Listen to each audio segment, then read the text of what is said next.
I finally flew with Apple Vision Pro, and this was my experience. So, after making it through TSA, I took a seat in the terminal and started watching YouTube until my flight was ready to board. I have to admit, I felt a little bit weird and definitely caught a few people staring at me, and then a few more even were actually recording me. But that comes with the territory with this new technology. People are fascinated by it, so I get it. I would describe my overall experience flying with Apple Vision Pro as positive, but there are definitely some caveats that need to be addressed. First, please remember to turn travel mode on as soon as you get on the plane. I forgot to, and it took me messing around with it for almost 5 minutes before I could, begin to get the screens to stop moving enough for me to turn travel mode on. So I really hope that in the future Apple adds a feature to the iPhone or to the Apple Watch that allows you to activate travel mode when you forget to turn it on the headset itself. Also, how you position the apps and windows is very important. The giant movie screen, movie theater experience seems to work just fine when you're fully immersed in an environment.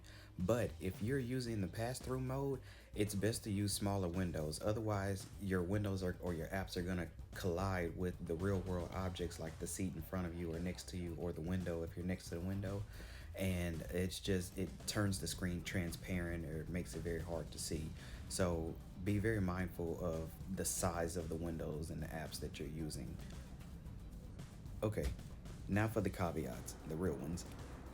For the first time since I started using Apple Vision Pro, battery life became an issue.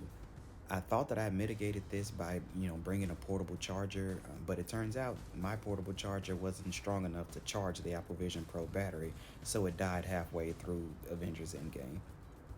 Fortunately, I was able to fully charge the battery before my next flight, and it held up better during that flight. I'm assuming it's because I also use the immersive environments a lot less. I forgot to pack my PS5 controller, so I couldn't play any of the more intense games like NBA 2K or even Sonic the Hedgehog. But I did notice the Vision OS optimized games like Cut to Rope 3 work just fine. So I'm happy to report that immersive environments look just as amazing in the real world as they did in Apple's initial introduction video. Although I was never able to stay fully immersed because I didn't want to miss anything the flight attendants were saying to me. I imagine it'll be easier to stay fully immersed on longer international flights. Scrolling through TikTok on Apple Vision Pro is Top also 8 very tips if enjoyable. you're traveling to Las Vegas during 2024. Right, so when I posted the video about the turkey arm, I talked about how you have. Everybody's so creative. Are you looking for a meal to woo your kids? The absolute biggest issue with using Apple Vision Pro on a plane is flying at night. The headset is almost unusable when you use it in a dark cabin. The hand tracking completely fails, and it just destroys the experience. I'd love to see an update from Apple in the future that addresses this or gives you some way to play back in a fully immersed environment. But in the meantime, this is what we have so far. Please like and subscribe for future Apple Vision Pro experiences.